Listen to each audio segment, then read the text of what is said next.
दोस्तों स्वागत है आपका बिहार न्यूज में। दोस्तों मैं हूं फिरदौस गनी और आप देख रहे हैं केडीवी लाइव। दोस्तों आज हो चुका है 3 दिसंबर 2022। तो आज की बिहार की टॉप न्यूज लेकर आए हैं आपके लिए। दोस्तों वीडियो शुरू करने से पहले आपको बता दूं कि अगर आप नए आए हैं इस चैनल पर तो फिर चैनल को सब्सक्राइब करके बेल आइकन को प्रेस कर दीजिए। तो चलिए शुरू करते हैं आज की पूरे बिहार की टॉप न्यूज।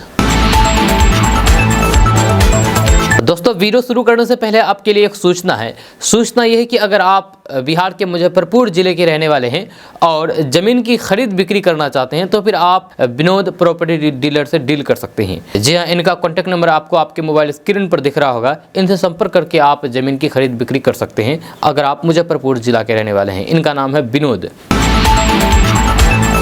दोस्तों आज बिहार न्यूज में सबसे पहले बात करेंगे कि अपने बयानों को लेकर के हमेशा चर्चा में रहने वाले बिहार के बेगूसराय से केंद्रीय मंत्री गिरिराज सिंह ने एक बार फिर से बड़ा बयान दिया है। इस बार गिरिराज सिंह ने बिहार में धर्म परिवर्तन को लेकर के कानून बनाने की बात कही है। दरअसल बिहार के मंत्री आलोक मेहता ने कहा था कि स्वेच्छा से धर्म परिवर्तन करने में कोई गलत नहीं है। इस पर गिरिराज सिंह ने जोरदार हमला बोलते हुए कहा कि प्रलोभन देकर के बिहार में धर्म परिवर्तन जोरों से चल रहा है, चाहे ईसाई धर्म हो। मैं तो चुनौती देता हूँ, कोई जिला इससे वंचित नहीं है, छूता नहीं है।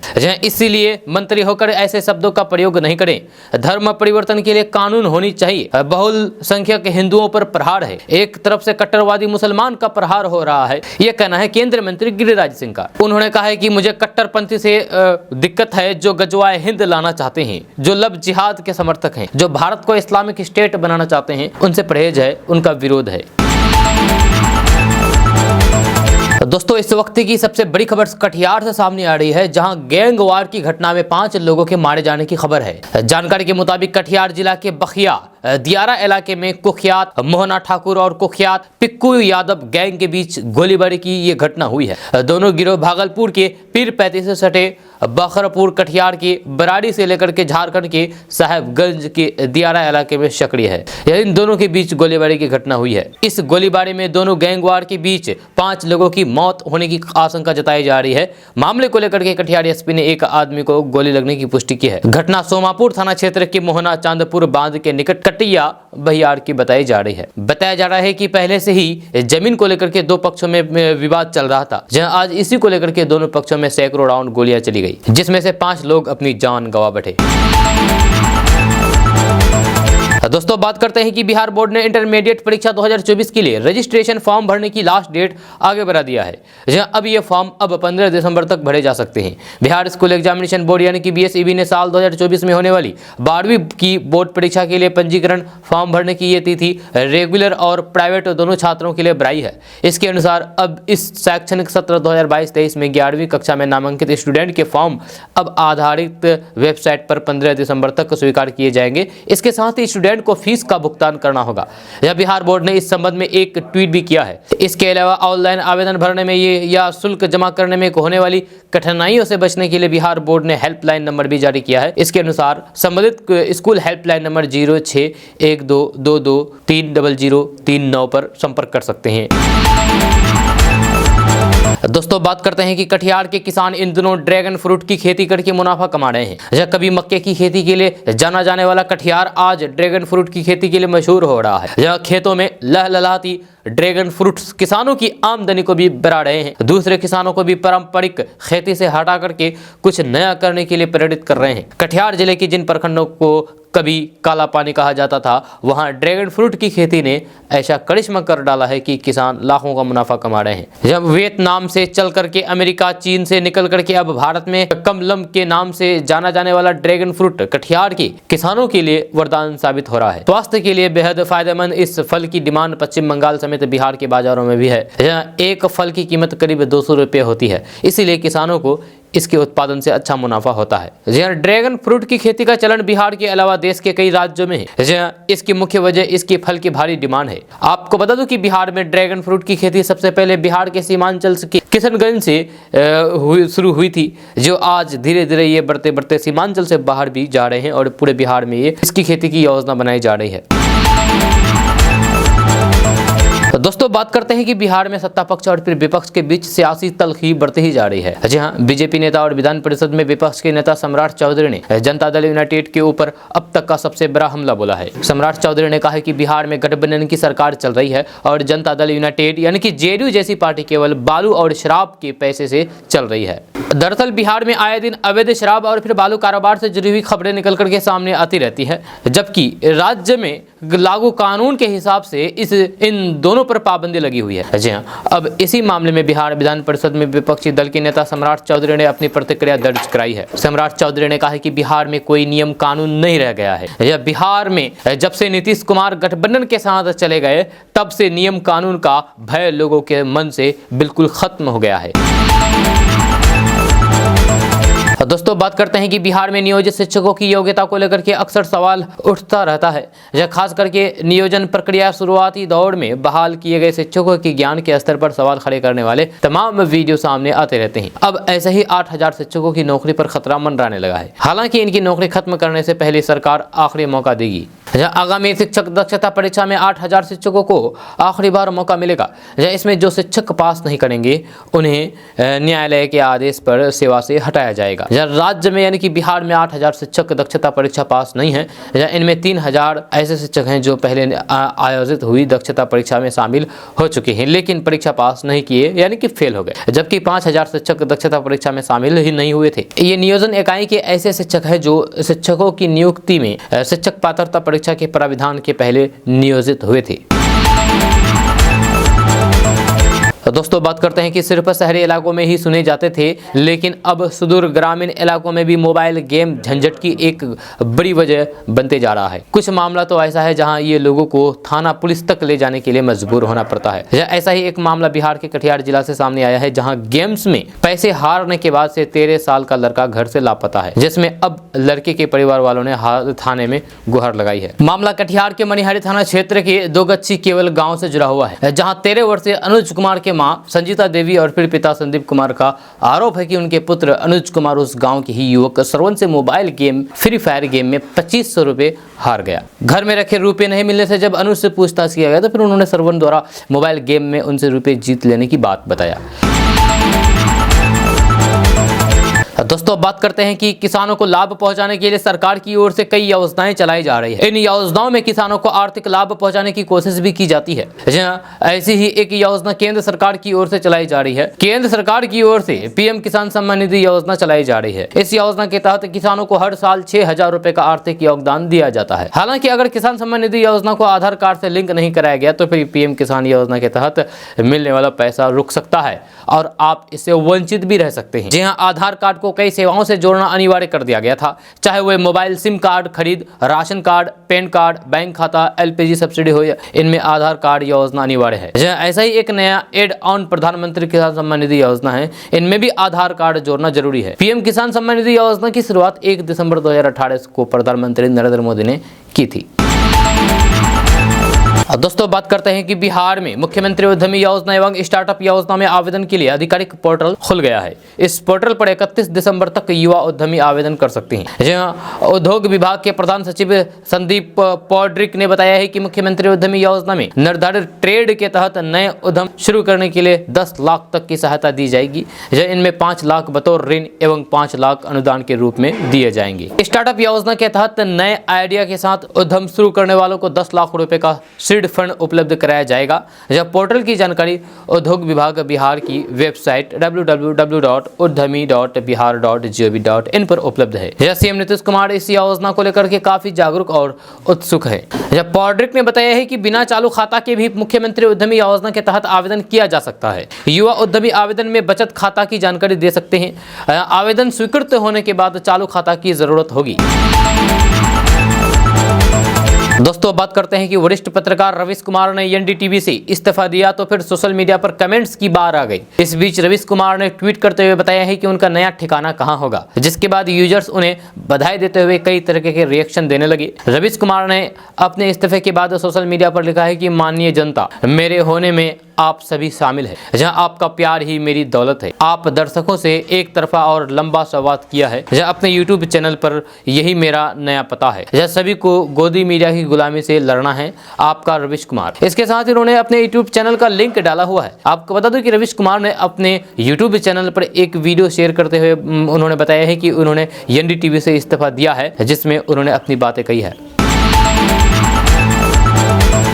दोस्तों बात करते हैं कि कटिहार में स्वास्थ्य विभाग के लापरवाही से नवजात बच्चे की जान चली गई, जिसके बाद परिवार वाले सदर अस्पताल के डॉक्टर पर लापरवाही का आरोप लगाते हुए हंगामा करने लगे। पीड़ित परिवार के लोगों ने बताया है कि सुबह ही प्रसव के बाद प्रसव करवाने वाले डॉक्टर बच्चे के हालात गड़बड़ होने के हवाला देते हुए उन लोगों को अस्पताल के ही NICU में भर्ती करवाने की सलाह दी थी, मगर NICU में तैनात डॉक्टर ने सब कुछ ठीक होने की बात कहते हुए इन NICU में इन्फेक्शन की खतरा होने की हवाला देते हुए बच्चे को भर्ती नहीं किया और फिर देर शाम नवजात की जान चला गया, जिस पर परिवार वाले हंगामा मचा रहे। कटिहार नगर थाना क्षेत्र के 2 नंबर कॉलोनी के रहने वाले इस पीड़ित परिवार के लोगों का आरोप है कि डॉक्टर की लापरवाही से उनके नवजात बच्चे की जान चली गई है, इसीलिए डॉक्टर पर कार्रवाई होना चाहिए। आपको बता दें कि कटिहार सदर अस्पताल में अत्यधिक भीड़ और फिर काम के दबाव को लेकर के डॉक्टर अक्सर मरीजों को टालते रहते हैं, इसीलिए इससे पहले भी कई बार ऐसी घटना हो चुकी है।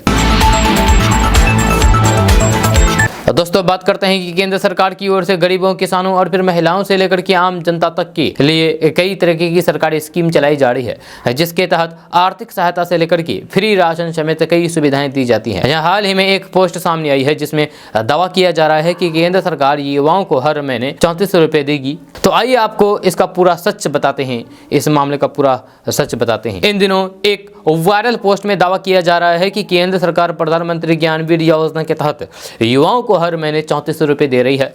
इस पोस्ट को देखने के बाद में PIB ने इसका फैक्ट चेक किया। फैक्ट चेक में PIB ने इसकी सच्चाई के बारे में बताया है। PIB ने अपने ऑफिशियल ट्विटर पर इसके बारे में जानकारी दी है। इस पोस्ट में दावा किया जा रहा है कि प्रधानमंत्री ज्ञानवीर योजना के तहत पंजीकरण करने पर सभी युवाओं को प्रति माह 3400 रुपये दिए जाएंगे। PIB ने बताया है कि यह दावा फर्जी है। इस तरह की किसी भी वेबसाइट लिंक पर अपनी निजी जानकारी शेयर ना करें। इस तरह की किसी भी पोस्ट को आगे शेयर करने से पहले इसका फैक्ट चेक करना जरूरी है।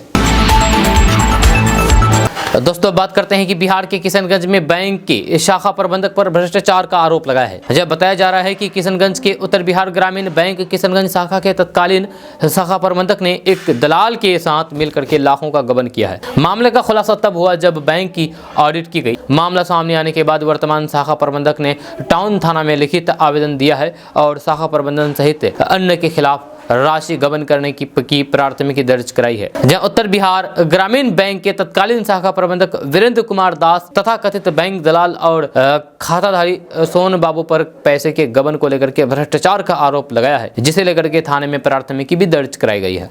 दर्ज प्राथमिकी के अनुसार तत्कालीन शाखा प्रबंधक वीरेंद्र कुमार दास पर 5,96,732 रुपये गबन करने और फिर बैंक को 11,41,576 रुपये का नुकसान करवाने का आरोप लगाया है। दोस्तों बात करते हैं कि बिहार के पूर्णिया में दुर्लभ प्रजाति की 1.5 करोड़ की छिपकली जब्त की गई है। जब पुलिस ने इस मामले में 3 लोगों को गिरफ्तार किया है। दवा दुकान की आड़ में दुर्लभ प्रजाति की छिपकली की तस्करी की जा रही थी। इस छिपकली की अंतरराष्ट्रीय बाजार में काफी डिमांड है और इस छिपकली की कीमत भी करोड़ों में है। जब्त की गई टोके गेको नाम की छिपकली को गुड लक और समृद्धि का प्रतीक माना जाता है। आपको बता दूं कि जहरीली छिपकली और विषधरों की तस्करी का पूर्णिया अहम रूट रहा है। जब म्यांमार के रास्ते पूर्वोत्तर भारत में कुछ स्थानों पर पाए जाने वाली टोके गेको नस्ल की छिपकली की डिमांड दवा कंपनियों में होती है। इस कारण पूर्वोत्तर भारत से वाया पूर्णिया प्रमंडल इन छिपकलियों और फिर सांपों को दिल्ली और मुंबई तक भेजा जाता है। दोस्तों बात करते हैं कि राजद नेता और बिहार के उप मुख्यमंत्री तेजस्वी यादव ने कहा है कि देश की स्थिति अच्छी नहीं है। मुख्यमंत्री नीतीश कुमार ने देश और फिर बिहार के हालात को देखते हुए ही महागठबंधन में शामिल होने का निर्णय लिया है। इसके लिए हम उन्हें धन्यवाद देते हैं। आज देश में क्या हालात है पूछिए मत। भाजपा वाले देश और संविधान को मिटाना चाहते हैं या लोकतंत्र को खत्म करना चाहते हैं। उनके खिलाफ ही ये हम एकजुट हुए हैं। भाजपा का मतलब ही बड़का झुट्टा पार्टी केवल जुमलेबाजी है। जब बुधवार को कुर्नी विधानसभा की तुर्की में महागठबंधन प्रत्याशी मनोज कुशवाहा के समर्थन में चुनावी जनसभा को संबोधित करने के दौरान तेजस्वी यादव ने कहा है कि बिहार के लोग उड़ती चिड़िया का पंख गिन लेते हैं।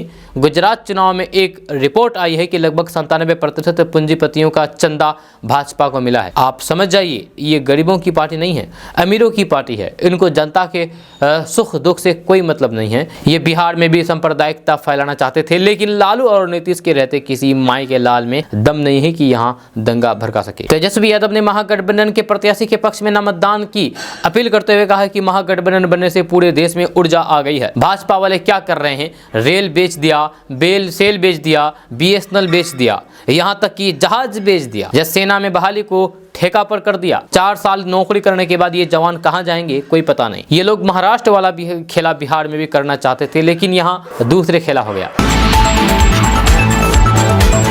दोस्तों, बिहार में निकाय चुनाव को लेकर के बड़ी खबर सामने आ रही है। सुप्रीम कोर्ट ने 1 दिसंबर को नया आदेश जारी किया है। सुप्रीम कोर्ट के ताजा आदेश से निकाय चुनाव पर संकट और गहरा गया है। जब वहीं बिहार सरकार के साथ साथ राज्य निर्वाचन आयोग सुप्रीम कोर्ट की अवमानना के मामले में फंस सकती है। सुप्रीम कोर्ट में जस्टिस सूर्यकांत और जस्टिस JK महेश्वरी की बेंच ने आज बिहार में निकाय चुनाव पर रोक लगाने वाली याचिका में नया आदेश जारी किया है। यह सुप्रीम कोर्ट ने अपने पिछले आदेश में सुधार किया है। दरअसल कोर्ट ने 28 नवंबर को जो आदेश जारी किया था, उसमें कहा गया था कि इकोनॉमिकली बैकवर्ड क्लास कमीशन को डेडिकेटेड कमीशन यानी कि समर्पित आयोग नहीं माना जा सकता है। आज सुप्रीम कोर्ट ने नया आदेश जारी किया है। इसमें साफ कहा गया है कि वह इकोनॉमिकली बैकवर्ड क्लास कमीशन नहीं बल्कि एक्सट्रीमली बैकवर्ड क्लास कमीशन है। दोस्तों, बिहार के नवादा जिले से बड़ी खबर सामने निकल करके आ रही है। यहाँ पर फर्जी डिग्री पर 4 साल से नौकरी कर रही महिला शिक्षिका को रोहताना पुलिस ने गिरफ्तार किया है। जी हाँ, ये महिला 4 साल से फर्जी डिग्री के आधार पर सरकारी स्कूलों में नौकरी कर रही थी। शिक्षिका को गिरफ्तार करने के बाद न्यायिक हिरासत में जेल भेज दिया गया है। शिक्षिका की गिरफ्तारी बिहार शरीफ रामचंद्रपुर बस स्टैंड से की गई है। बताया जा रहा है कि शिक्षिका साल 2018 से कार्यरत है। जानकारी के अनुसार रूपो थाना क्षेत्र के सादिकपुर गाँव के एक प्राथमिक विद्यालय में फर्जी प्रमाण पत्र पर नौकरी करने के मामले में शिक्षिका को गिरफ्तार किया गया है। महिला के अनुसार उसने साल 2013 में ज्वाइन किया था। जांच में पाया गया है कि महिला ने फर्जी प्रमाण पत्र के आधार पर नौकरी प्राप्त की थी।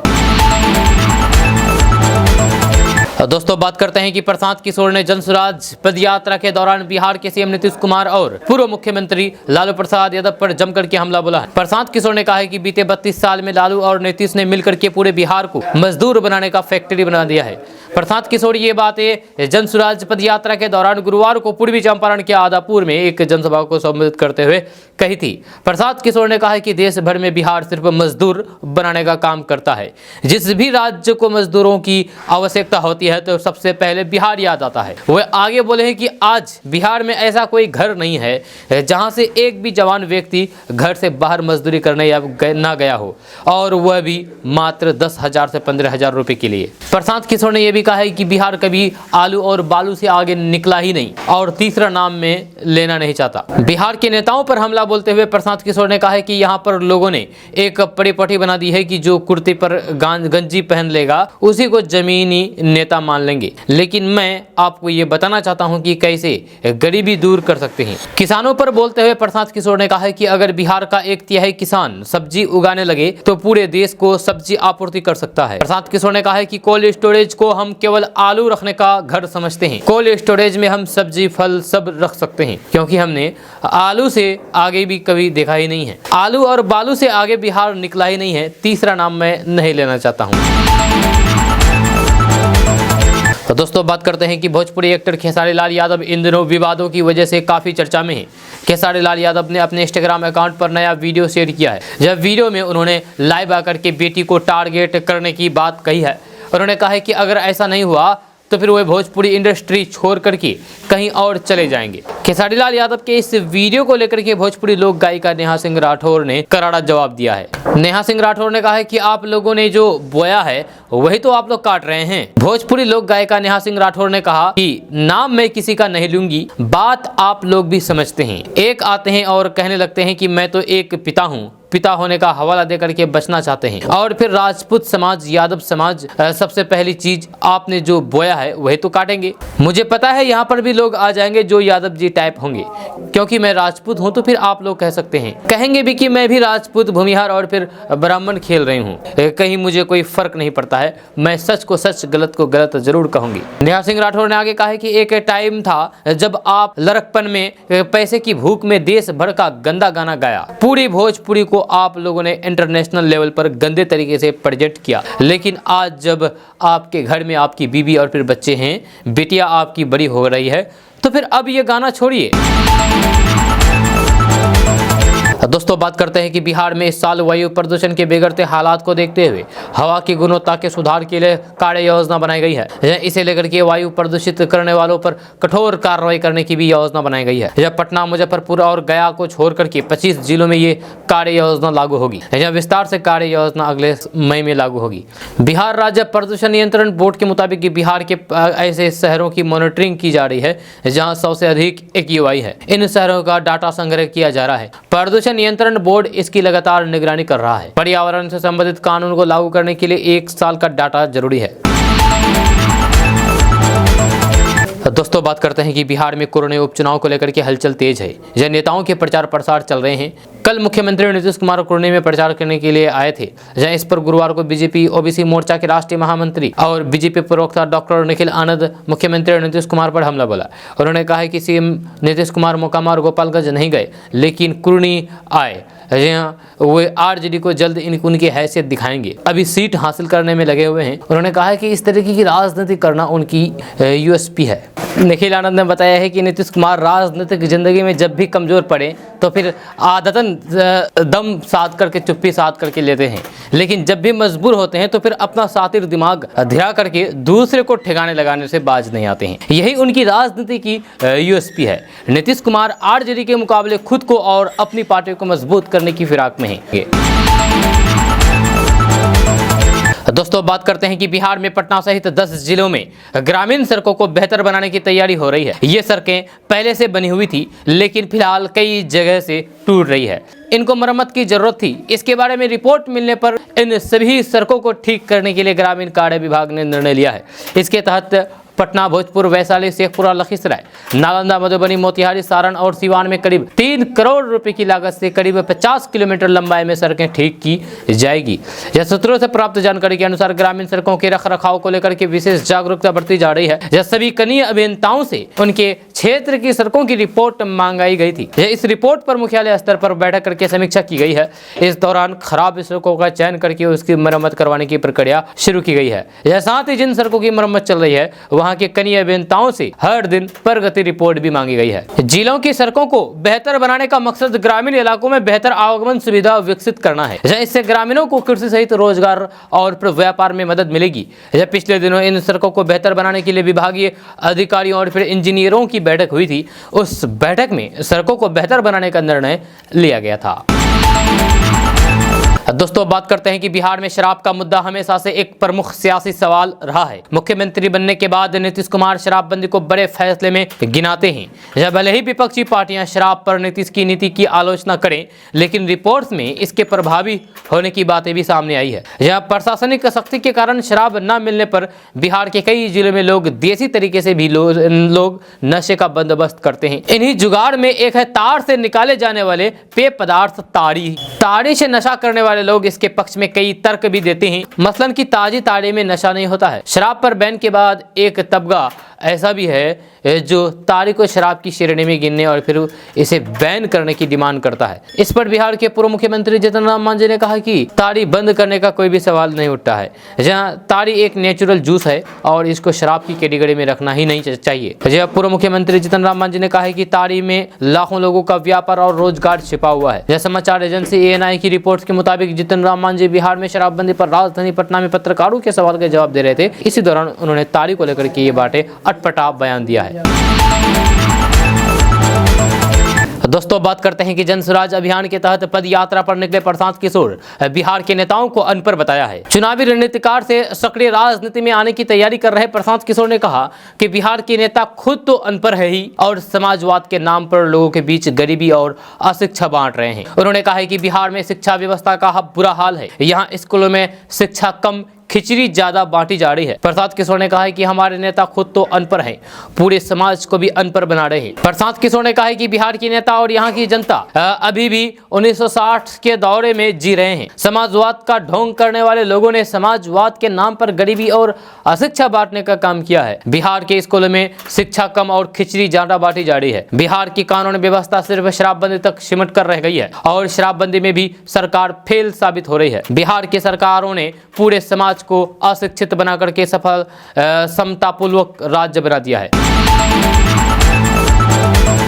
दोस्तों बात करते हैं कि बिहार में के सभी जेल और अग्निमिशन कार्यालयों को जल्द ही कंप्यूटर या फिर मोबाइल में मात्र एक क्लिक पर देखा जा सकेगा। जहाँ इनकी GIS मैपिंग का काम पूरा कर लिया गया है। स्कूल, अस्पताल, थाना सहित अन्य संस्थानों की मैपिंग पूरे होते ही लोग गूगल मैप पर रियल टाइम में इनकी स्थिति को देख और फिर समझ सकेंगे। जय गृह विभाग के अपर मुख्य सचिव चैतन्य प्रसाद की अध्यक्षता में पिछले दिनों आधुनिकीकरण से जुड़े हुए काम की हुई समीक्षा बैठक में अधिकारियों ने जेल और फिर अग्निमिशन कार्यालय की GIS मैपिंग पूरी होने की जानकारी दी है। जब विभाग ने ADG आधुनिकीकरण को निर्देश दिया है कि हर सप्ताह पुलिस मुख्यालय में होने वाली समीक्षा बैठक में GIS मैपिंग के काम की जिलावार समीक्षा की जाए। इसमें सभी जिलों के पुलिस अधीक्षकों को प्राथमिकता के अनुसार GIS मैपिंग से जुड़ा काम करने को कहा जाए।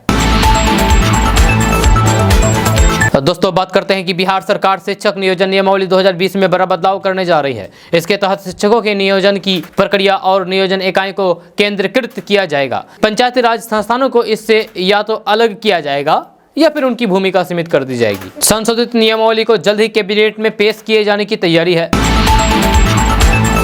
दोस्तों बात करते हैं कि मुजफ्फरपुर जिले में 2 अलग अलग जगहों पर ससुराल में 2 महिलाओं की मौत हो गई, जहां एक और औराई थाना क्षेत्र के अलीनगर में महिला फुलेश्वरी देवी की संदिग्ध अवस्था में मौत हो गई है, तो वहीं पर दूसरी ओर अहियारपुर थाना क्षेत्र के मुस्तफापुर में प्रियंका देवी का शव उसके कमरे में बरामद हुआ है। आपको बता दूं कि दोनों मामले में पिरहर पक्ष का ये आरोप है कि दहेज के लिए उनकी हत्या कर दी गई है। जब पहली घटना में फुलेश्वरी देवी का शव उसके कमरे में बिस्तर पर पड़ा हुआ मिला, महिला की चाची जयलेश देवी ने ससुराल पक्ष पर हत्या करने का आरोप लगाया है और कहा है कि फुलेश्वरी का एक बेटी की माँ है जिसकी शादी 2 साल पहले हुई थी और उसे दहेज के लिए प्रताड़ित किया जा रहा था और आशंका जताई जा रही है कि दहेज के लिए उनको मारा गया है। दोस्तों बात करते हैं कि बिहार के मुख्यमंत्री नीतीश कुमार ने बृहस्पतिवार को कहा है कि बिहार में फिल्म निर्माण की अपार संभावना है और उनकी सरकार ने राज्य में यानी कि बिहार में फिल्म निर्माण को बढ़ावा देने के लिए कई उपाय किए हैं। नीतीश कुमार ने कहा है कि नवादा में शेखो देवरा विकसित करने के अलावा राजगीर में राज्य सरकार द्वारा पहले से ही एक अत्याधुनिक फिल्म सिटी का निर्माण किया जा रहा है, जब बिहार के प्राकृतिक सिनेमाई खजाने की फिल्म निर्माताओं को आकर्षित करने के लिए काफी है। अब बिहार में फिल्म निर्माण को सुविधाजनक बनाने और फिल्म निर्माताओं को पूर्ण संस्थागत समर्थन देने से की पहल की जानी चाहिए। मुख्यमंत्री नीतीश कुमार ने कहा है कि फिल्में पर्यटन को बढ़ावा देती है और बिहार के लोगों के लिए रोजगार पैदा करती है, जब फिल्में राज्य की समृद्ध संस्कृति और फिर परंपराओं को भी चित्रित करती है।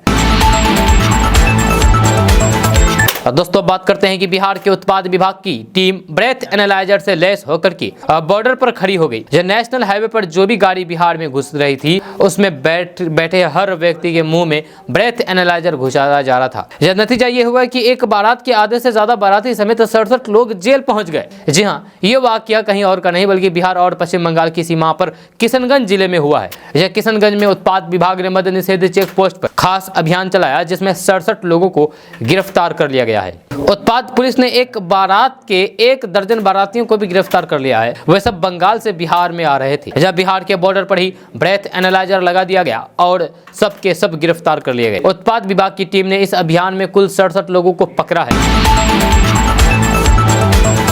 दोस्तों बात करते हैं कि बिहार में निकाय चुनाव को लेकर के सियासी बयानबाजी जारी है। बीजेपी इसको लेकर के नीतीश सरकार पर हमलावर है और सुप्रीम कोर्ट के आदेश की अवहेलना करके चुनाव कराने का आरोप लगा रही है। जो गुरुवार को मुजफ्फरपुर के कुरनी में विधानसभा उपचुनाव में प्रचार करने पहुंचे सुशील कुमार मोदी ने निकाय चुनाव लड़ रहे प्रत्याशियों से अपील की है कि वे अभी चुनाव प्रचार में पैसे खर्च नहीं करें। सुशील मोदी ने कहा है कि अभी अगले 7-8 दिनों तक खर्च मत कीजिए, चुनाव फिर टल गया तो फिर कोई पैसा वापस नहीं करेगा। राज्यसभा सांसद सुशील कुमार मोदी ने कहा है कि नीतीश कुमार की जिद घमंड के कारण सुप्रीम कोर्ट के आदेश का उल्लंघन करके जल्दबाजी में निकाय चुनाव कराने की घोषणा के कारण फिर निकाय चुनाव स्थगित हो सकता है।